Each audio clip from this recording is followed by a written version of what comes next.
আজকে আমরা শিখব যে সমতল দর্পণে যেরূপ প্রতিবিম্ব তৈরি হয়। সমতল দর্পণে যেরূপ প্রতিবিম্ব তৈরি হয়। তো প্রথমে আমরা দেখি একটি সমতল দর্পণ।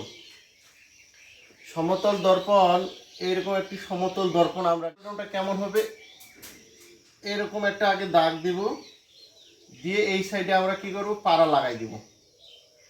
ঠিক আছে, এই সাইডে পাড়া লাগাই দিব। দর্পণ মূলত এটা একটি আয়না, সমতল আয়না। যে সকল আয়নায় আমরা চেহারা দেখি সেই আয়নাগুলোই হলো সমতল দর্পণ।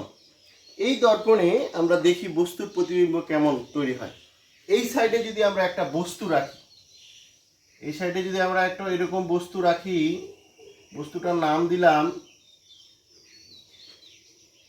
এক্স ওয়াই, বস্তুটার নাম দিলাম এক্স ওয়াই, মানে এই লম্বা বস্তু একটা, এই লম্বা এরকম একটা বস্তুটা, এই বস্তুর প্রতিবিম্ব তৈরি করতে হলে আমরা কি করব, এক্স বিন্দু থেকে একটি রশ্মি অঙ্কন করব এবং ওয়াই বিন্দু থেকে আরেকটি রশ্মি অঙ্কন করব। তো মনে করি এক্স বিন্দু থেকে একটি রশ্মি দর্পণে তির্যকভাবে আপাতিত হলো। এক্স বিন্দু থেকে একটি রশ্মি কি করলো, দর্পণে তির্যকভাবে আপাতিত হলো।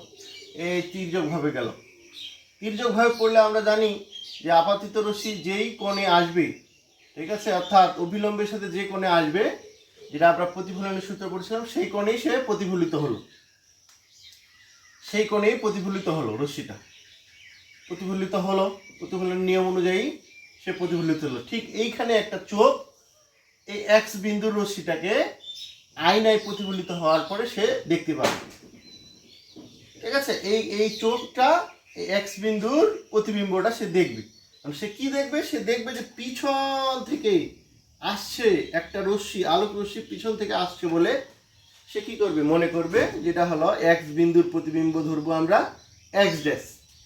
ঠিক আরেকটি আলোক রশ্মি ওয়াই বিন্দু থেকে তির্যকভাবে আপাতিত হয়ে ঠিক ওই চোখে যায়, প্রতিফলিত হয়ে চোখে যায় পড়বে। সেই চোখ মনে করবে ঠিক ওই ওয়াই বিন্দুর প্রতিবিম্বটা ওয়াই ড্যাশ বিন্দু থেকে আসতেছে।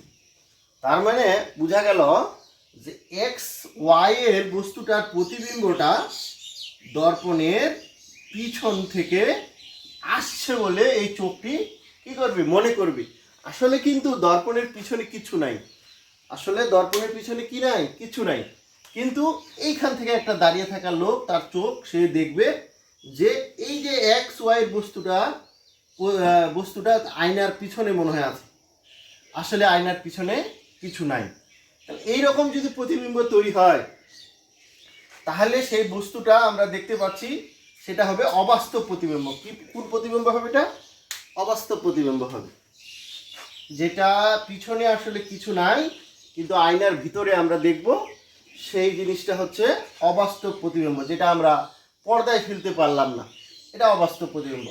এবং কি দেখলাম, এক্স বিন্দুটি উপরে আছে, এক্স বিন্দুটি বস্তুটির উপরে, প্রতিবিম্বের উপরেও আছে, এবং ওয়াই বিন্দুটির নিচে, এই ওয়াই বিন্দুটির নিচে আছে। তাহলে এখান থেকে আমরা বুঝতে পারলাম বস্তুটির সোজা প্রতিবিম্ব তৈরি হয়েছে।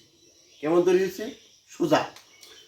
আরেকটা জিনিস আমরা দেখলাম যে ঠিক আয়না থেকে যত দূরে বস্তুটা আছে, ঠিক আয়না থেকে তত দূরেই প্রতিবিম্বটা দেখা যাবে। সমতল আয়নার ক্ষেত্রে বস্তুটা ঠিক যত দূরে থাকবে, প্রতিবিম্বটা ঠিক তত দূরেই দেখা যাবে। এবং বস্তুটা যত বড় দৈর্ঘ্যের, লম্বা চওড়া যত বড়, ঠিক ততটাই বস্তুটা দেখা যাবে।